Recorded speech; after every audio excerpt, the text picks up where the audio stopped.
Bonjour et bienvenue dans cette nouvelle vidéo.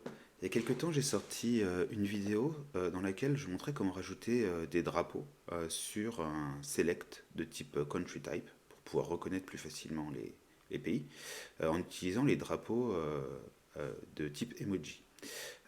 Et du coup, ça m'a donné l'idée de créer un petit jeu. Je vais vous montrer comment faire pour faire un jeu de type devine le drapeau. Donc on va se baser sur les emojis. On voit qu'au niveau des emojis, là je suis sur Emojipedia, bah, tous les drapeaux sont représentés. Avec chacun, pour les créer, on va avoir quelque chose de type 2 points, le code ISO du pays sur 2 lettres, 2 points, et ça, quand on va le traduire en emoji, on va avoir le drapeau correspondant.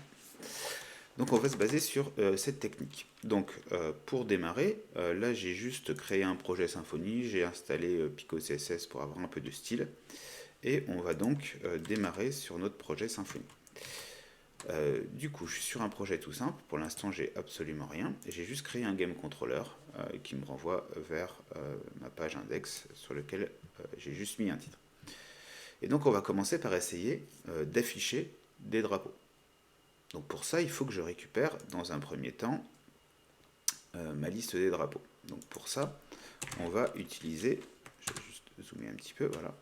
On va utiliser au niveau de Symfony, pour récupérer la liste des drapeaux, on a un countries, 2 points, 2 points, et on va avoir un get names. Donc si je fais un DD de ça, hop, que je reviens sur ma page, on voit que j'ai bien la liste de tous les drapeaux, avec ici le code ISO qui m'intéresse. Donc ça c'est ce qu'utilise finalement Symfony quand il fait par exemple la country type. On va avoir la liste de tous les drapeaux avec leur code ISO.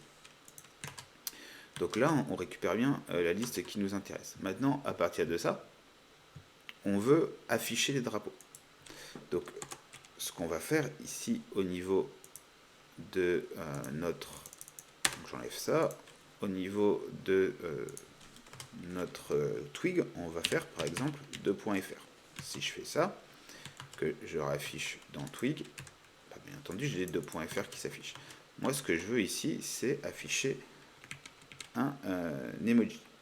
Donc on va vouloir utiliser ici sur ma chaîne de caractères 2.fr 2. Un filtre qui s'appelle Emojify.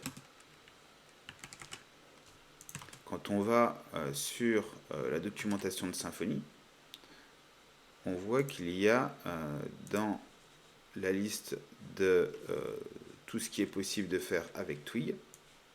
Hop, si je vais ici dans la documentation, je cherche emoji. Hop, j'ai Emojify ici. Et on voit qu'il faut mettre Emojify derrière pour obtenir l'emoji correspondant. Donc là, c'est ce que je fais. Emojify. Et si je réactualise ma page, on va voir qu'on n'obtient pas forcément ce qu'on souhaite pour l'instant. On a un unknown Emojify filter. Alors c'est pas très clair dans la documentation. Quand on est sur cette page-là, il faut installer un composant Emojify. On trouve l'information quand on est ici sur la page Creating and Manipulating Strings. Et il y a un endroit Working with Emoji. Donc là, c'est si on veut travailler sur les Gmoji plutôt côté vraiment PHP que côté Twig. Mais dans tous les cas, il faut installer Composer Require Symfony /emoji. Tac, donc ça c'est fait. Si je reviens maintenant à mon code ici et que j'actualise, je vois que j'ai bien mon drapeau qui s'affiche. Donc là, on a notre logique qui est là. On récupère des drapeaux et on peut les afficher. Donc maintenant que vous avez compris comment ça fonctionnait, il reste un dernier point. On va vouloir afficher un nom également de pays. Donc pour ça, on a dans Twig un filtre qui s'appelle Country Name. Donc, on va faire ça. Reprendre l'exemple. Hop. Et ici, je vais vouloir afficher le nom qui correspond au pays FR. Ici, je mets sur ma vue, hop, j'actualise. Et là, on voit que j'ai une erreur qui me dit attention, je ne connais pas country name. C'est la même chose, il faut aussi, dans ce cas-là, rajouter un composant supplémentaire. Donc il faut le twig intl extra. Hop. Je le rajoute.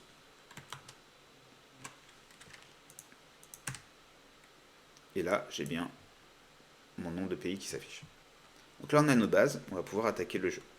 Donc je vais bien entendu utiliser Symfony UX pour avoir quelque chose d'un peu dynamique. Donc on va créer un composant qu'on va appeler game, tout simplement. Donc, Symfony console. Et il faut déjà que j'installe Symfony UX. Donc c'est Symfony /UX live. On va avoir un live component.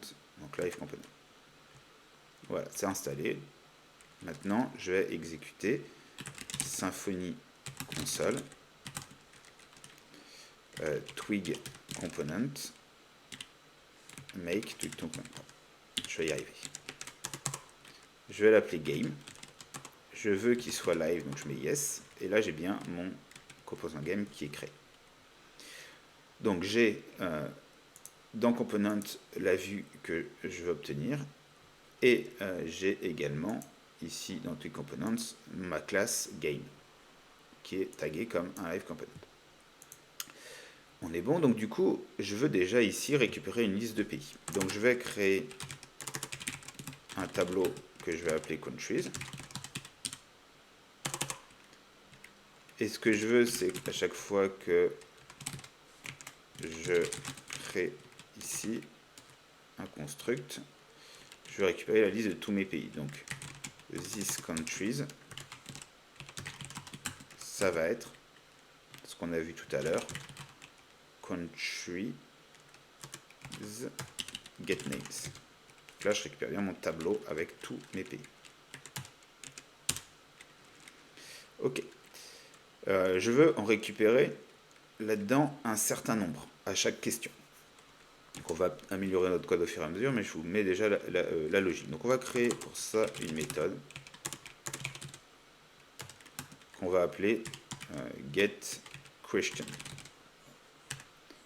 L'idée, c'est de récupérer une question. Donc une question, ça va être quoi? Ça va être un nom de pays et 4 drapeaux qui vont s'afficher. Il va falloir choisir dans ces 4 drapeaux lequel correspond au pays. Donc ce que je veux, c'est récupérer ces informations-là.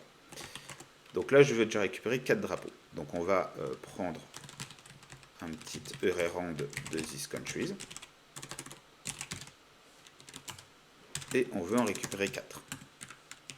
Vu que mon tableau il est fait de manière qu'on a clé qui est le code ISO et ensuite le nom du pays, si je fais un ERRand récupère que les clés, donc là je vais obtenir 4 clés au hasard dans mon tableau. C'est ce que je veux, c'est les clés. Je vais travailler uniquement avec les clés qui sont les codes ISO, puisque je peux reconstruire le nom de pays grâce au filtre country name de Twig.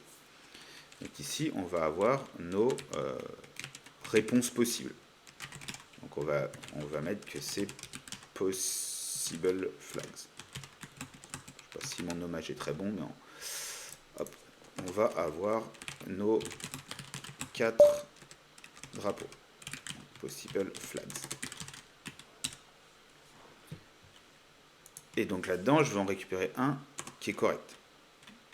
Donc je vais faire un this correct flag. Ça va être également un ERRand de this possible flag. Donc là, je récupère qu'un seul. Si je mets rien, il n'en récupère qu'un. Donc là, je vais avoir un code ISO.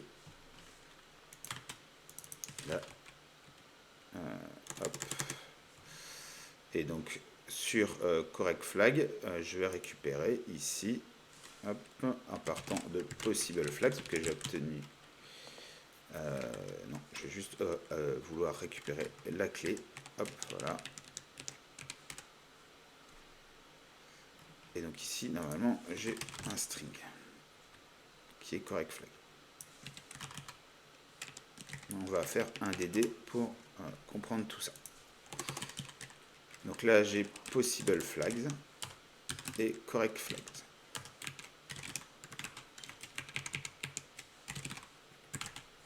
Hop. Ce que je veux pour que je puisse obtenir ça ici, je vais faire un getQuestion. Et donc pour que mon game.php soit appelé, il faut ici que dans ma vue, j'appelle mon composant. Donc là, je vais faire un twig game, parce que mon composant s'appelle game, et j'ai rien besoin de lui passer. Si je reviens ici, que j'actualise, j'ai une petite erreur. Hop, in given. Hop, effectivement, ici, hop. Si je reviens sur mon game.php, on devrait m'a renvoyé une clé, donc ça doit être bon. Hop, voilà. Donc là, il me renvoie la clé. Voilà. En fait, le premier tableau m'a renvoyé, je me suis un peu emmêlé les pinceaux, le premier tableau, c'est déjà un array rand. Donc, il m'a envoyé 4 valeurs, mais qui étaient les clés de mon tableau countries get names. Mais là, du coup, il les a mis en valeur. Et donc, moi, je vais récupérer ici, sur mon tableau possible flags, la clé 0. Donc ici, j'ai récupéré la clé 0 et je suis dit sur une clé au hasard. Et là, je récupère en lui passant le numéro de ma clé. Désolé. Donc là, j'ai bien au hasard une clé du tableau. Et donc, on voit qu'ici, c'est la clé 1. Ici, c'est la clé 1. Ici, c'est la clé 3. On voit que j'ai bien ici, au hasard, une des clés de ce tableau. Donc, j'ai tout ce qu'il me faut. J'ai 4 propositions. Ici, on va demander en gros quel est le drapeau qui correspond au pays ZM. Je ne sais pas quel pays c'est, mais on verra tout à l'heure. J'aurai les 4 drapeaux qui vont s'afficher. Il faudra cliquer sur le bon drapeau. Notre logique est là. On va vouloir utiliser du coup possible flag et country flags au niveau de ma vue. Donc là, je vais passer ça en live prop. OK. Et donc ici, au niveau de ma vue, hop, on va faire un peu de ménage. On va boucler dessus. For flag in possible flags and for. Là, je vais faire étape par étape pour qu'on comprenne bien où j'en viens. Là, j'affiche flag. Hop. On voit que j'ai bien mes 4 codes ici. Je vais aussi demander, au fait, ma question c'est quel est le drapeau pour le pays. Et mon pays, normalement, c'est, comment je l'ai appelé, correct flag. Ça, c'est celui que je recherche. Donc, pour le pays PF, donc ça, je vais mettre dans une div.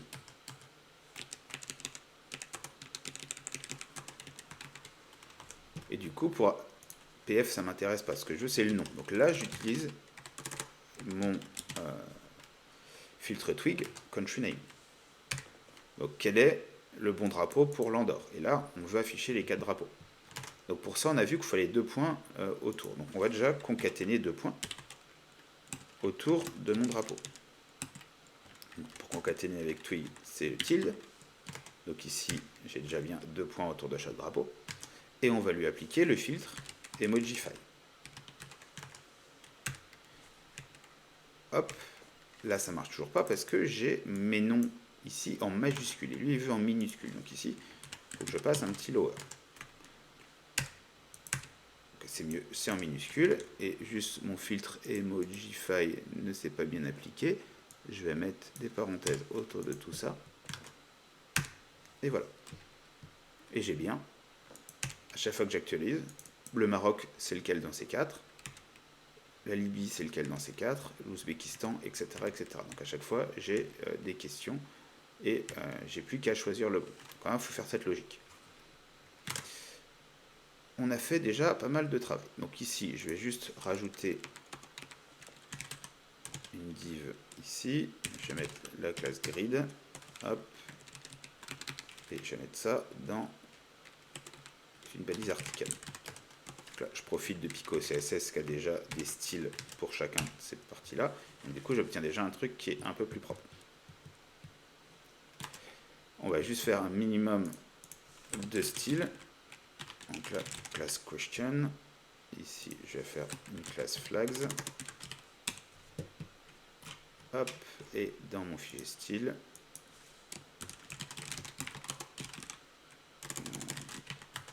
hop, font size, hop, rem, et dans flags, font size, on va augmenter un peu, hop, voilà, on a un truc un peu plus propre. Hop, un display flex, un justify content center, align item center, hop, et ici, qu'est-ce que j'ai fait, tac,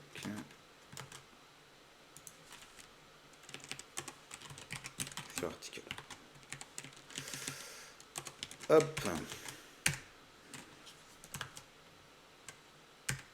Voilà. Donc on a le style qui est fait. On va pas se prendre plus la tête à ce niveau-là. Et donc, on a bien notre logique. Maintenant, on veut cliquer et quand on clique, bah, savoir si on a bien cliqué sur le bon ou pas. Donc, on va faire un truc assez simple. Hein. On va, du coup, on a l'information. On a nos possible flags, on a notre correct flag. Et on veut avoir quelque chose qui s'exécute. Donc, on va faire une fonction qui s'appelle check. Checker si c'est la bonne réponse ou pas. Donc ça, hop, ça va être une live action. Et on va lui passer en paramètre un live arg qui sera un drapeau sur lequel on aura cliqué. Si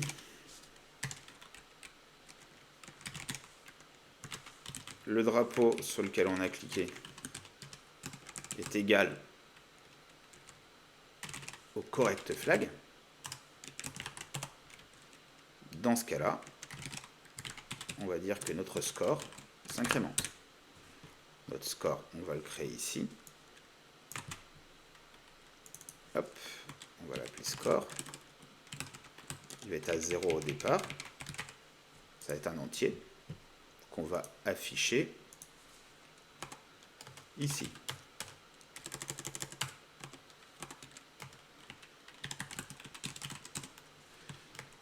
Hop, je reviens ici, hop, je rectifie, j'ai bien mon score. Maintenant, il faut gérer le clic. Donc à chaque fois qu'on a un lien, ici, on va créer, qu'on a un drapeau, on va créer un lien. Et on va lui mettre un data action égale live action.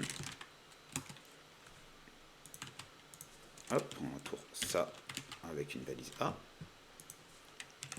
Data, oh, je me souviens jamais la syntaxe, je vais retourner voir, excusez-moi. En data action, hop, hop.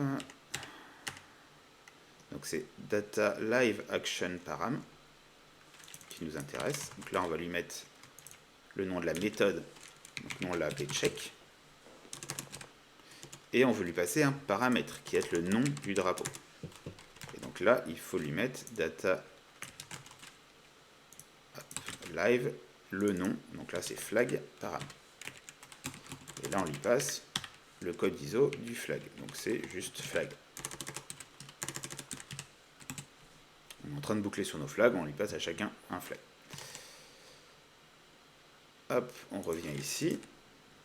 Normalement, si je fais F12 et que je regarde, je vois que j'ai bien ici, hop, si je zoome, le nom du drapeau qui se met en data live flag param. Et donc il s'attend dans ma méthode check, ici, d'avoir bien un paramètre ici, qui sera un string et qui s'appellera flag. Donc on va voir si ça fonctionne, et donc il va incrémenter mon score. On revient ici, on lance une nouvelle question. Quelle est, c'est pas forcément évident, hein. British Indian Ocean Territory, on va mettre celle-ci au hasard. Bon, ça n'a pas l'air de faire grand-chose. On va essayer d'en prendre un qu'on connaît. Égypte, ça doit être ça. Je clique dessus et je vois bien que j'ai un 1. Donc ça fonctionne.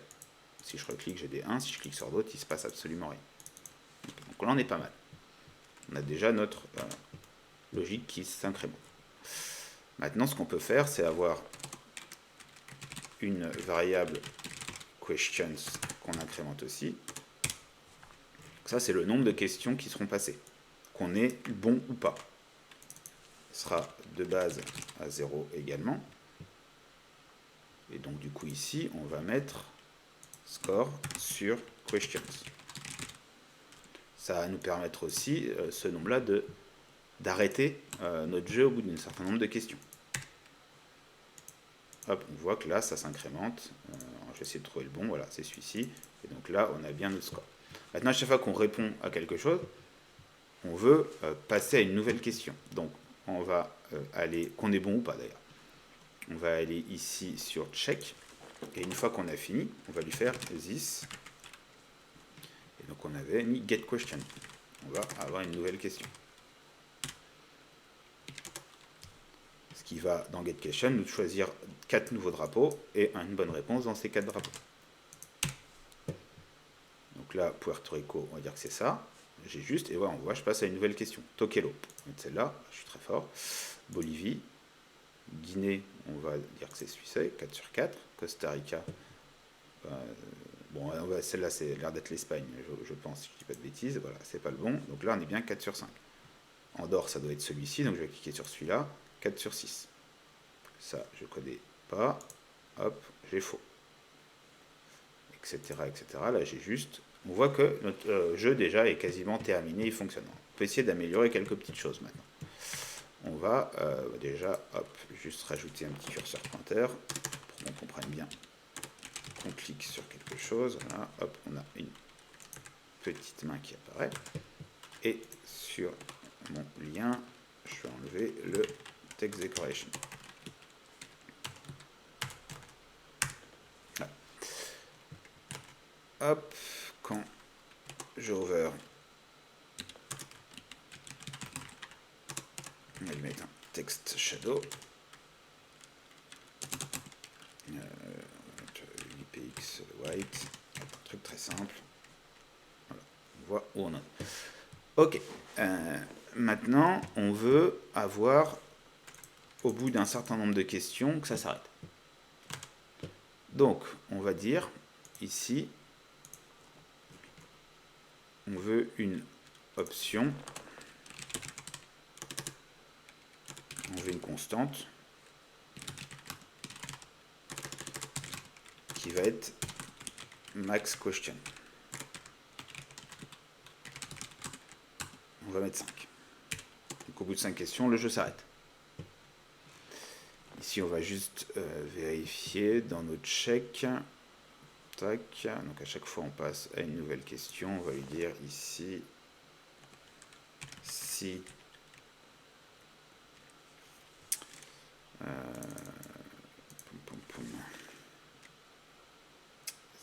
si this score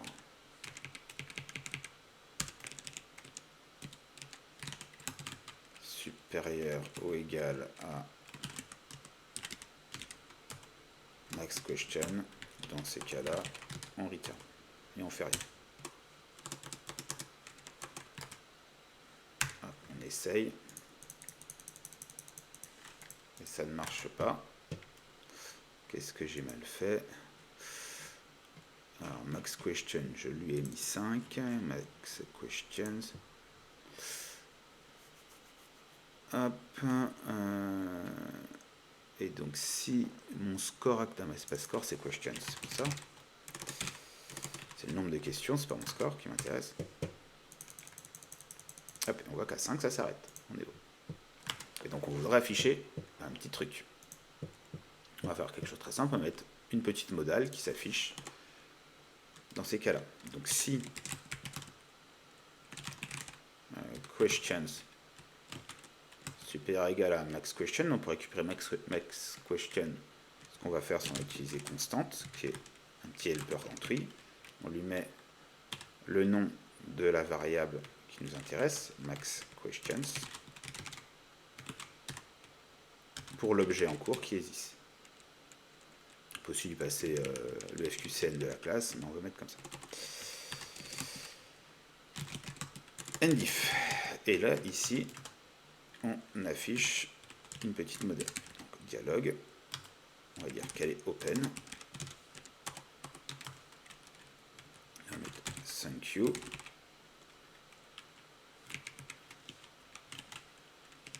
Hop.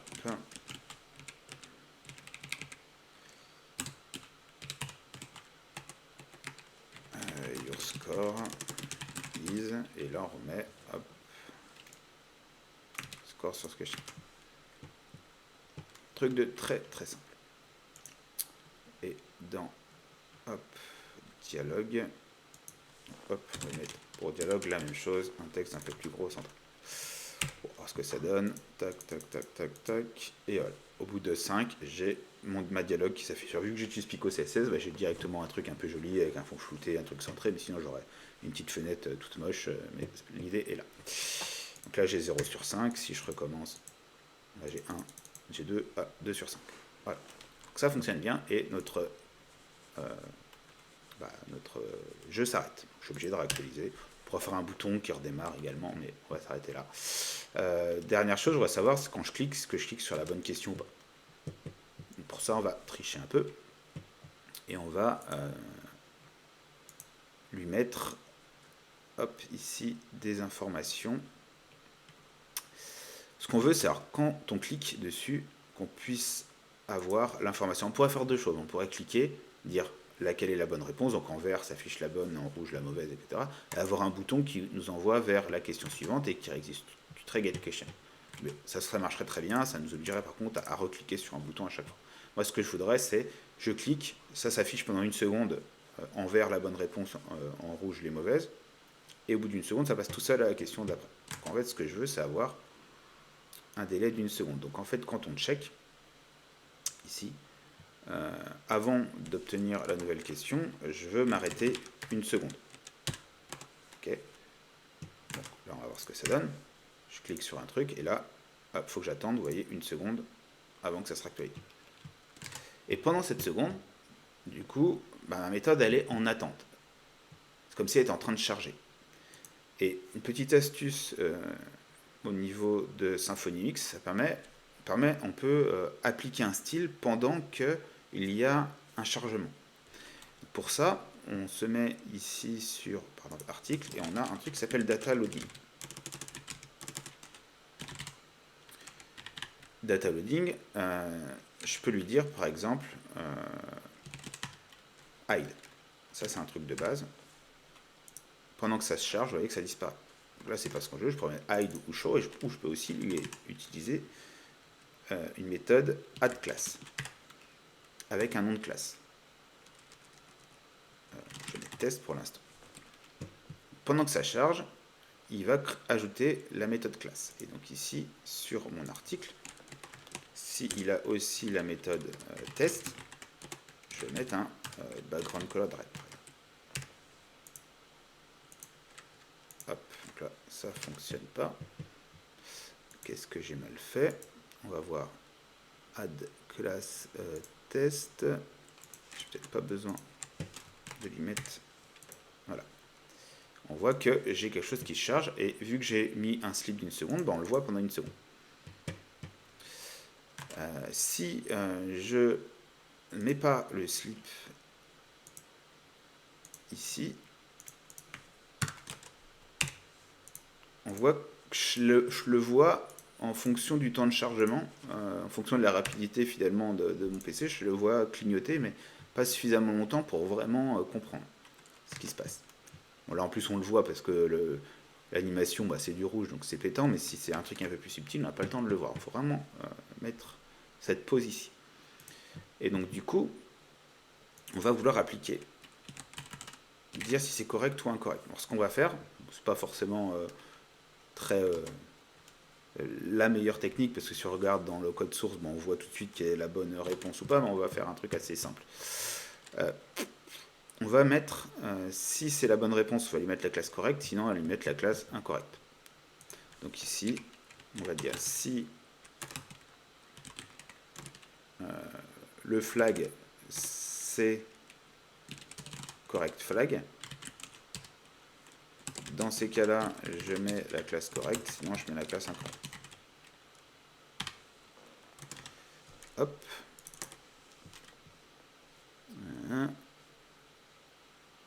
Hop, on va essayer de faire un truc propre. Donc là, normalement, ah, on est bon.